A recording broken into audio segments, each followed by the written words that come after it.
Tim has never had the slightest inclination to read poetry for pleasure. While it's true he's not exactly rushed off his feet, it would have to be a cold day in hell before he would voluntarily pick up a volume of verse to entertain himself. On the other hand, every man has his pride, and he is irritated by the assumption that the writing will be too hard for him. So, deliberately or not, Alan Gwynne has thrown down a gauntlet.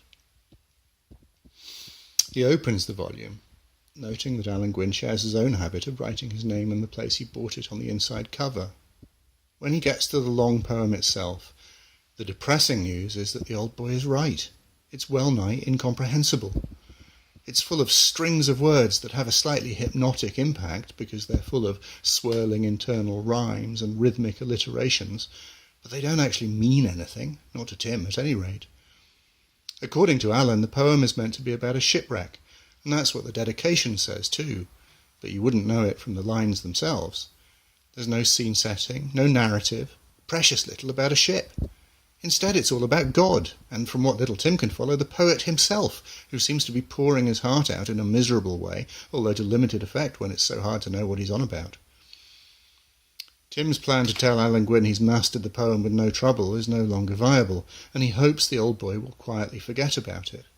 But he doesn't, of course. It's the first thing he asks about the next afternoon. "Honestly, Alan, I haven't had a moment," says Tim. He wishes he were a better liar.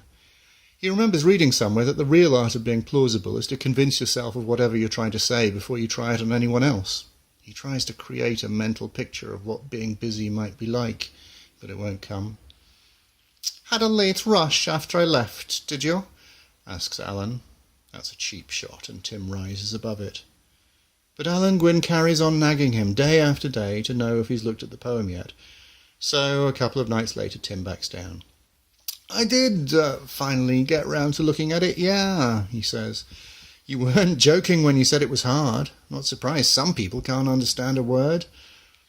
"How far did you get?" There's a twinkle of merriment, or perhaps mockery, in the old boy's eye. "Not very far. Didn't want to rush it, you know. Better to take it a bit at a time, savour the final subtleties." His customer raises an eyebrow. "Did you understand any of it?" Tim sighs. "Not a bloody word," he says, and they both laugh. It's a relief to be telling the truth. "There's no shame in it," says Alan. "Some of it is pretty cryptic, almost as if it's a puzzle." "Like it's written in code or something," says Tim. "Yeah, I see what you mean." And that thought stays with him for the rest of the day. There's a memory somewhere at the back of his mind that's trying to push through to the front, only it won't come.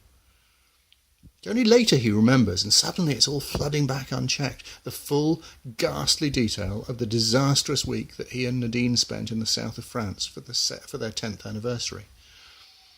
The trip was Nadine's idea, and it would have been fine if they could just have had a normal holiday, but that was never Nadine's way. Instead of drinking Bordeaux by the glorified paddling pool that came with their gîte, as any normal couple would have done, she made them clamber over ankle-twisting hillsides in the August heat in pursuit of an idiotic quest for the Holy Grail involving maps, a set square, and a postcard of an old painting. She'd just read a book, the book the whole world seemed to have fallen for that summer, and she was on a mission. The result was misery for them both. For Tim, it meant facing up to the fact that he was spending his life with a credulous simpleton. Nadine's discontent took a different form, chiefly her dislike of being called a credulous simpleton quite so loudly and quite so often. He remembers one row in particular, at furious volume, in a restaurant full of obviously rubbernecking Brits. And that detail is crucial. The restaurant was full, just as the hotel was full, and all the cafes and gift shops in the centre of the village were full. If this were just a function of the hot weather and the dramatic scenery, all the nearby villages would have been swarming too. But everywhere else in the surrounding region was terminally sleepy, places where all the shutters were closed in the middle of the day, and you had that creepy sense that everyone had either died, moved away, or was watching you from behind them.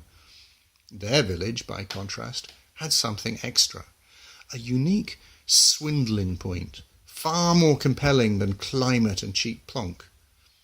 And that piece of value added had been put there by a succession of mutually back-scratching con artists. He remembers shouting that very phrase as Nadine dripped angry tears onto her crêpe flambée, with each new shyster standing on the shoulders of the last. Some confected nonsense involving the resurrected Christ, a French wife, and a hidden grave had made the village famous and its businesses rich. And this wasn't just a matter of luck for those businesses, of happening to be in the right place. This village and its entrepreneurs had made their own luck by announcing to the world that it was the right place. The scam had been going on since Victorian times, but the world had really gone nuts for it when Nadine's favourite book, the Poussin Bloody Conundrum, had turned the whole thing into a thriller. Everyone in the world seemed to have read it, and the village had scored big time. These memories ought to make Tim shudder. They certainly always have before. But now they've generated something, the germ of an idea that excites rather than repels him. It's tantalising. Alan Gwynne says the poem, the very religious Catholic poem written on their doorstep, is so bewildering it could be written in code. And codes convey secret messages, don't they? So what if... Tim spends half the night online trying to see how far he can spin the yarn that is coming together in his head. Old enough to remember the world before the internet, he marvels that there is a page for literally everything put together by someone somewhere so that nothing needs to be complicated or impenetrable anymore. And he discovers there's a thrill to be had by clicking on links. Best-selling conspiracy thrillers need powerful people holding life or death secrets. And it's a stretch to describe a lonely little priest on a rainy hillside in North Wales as important.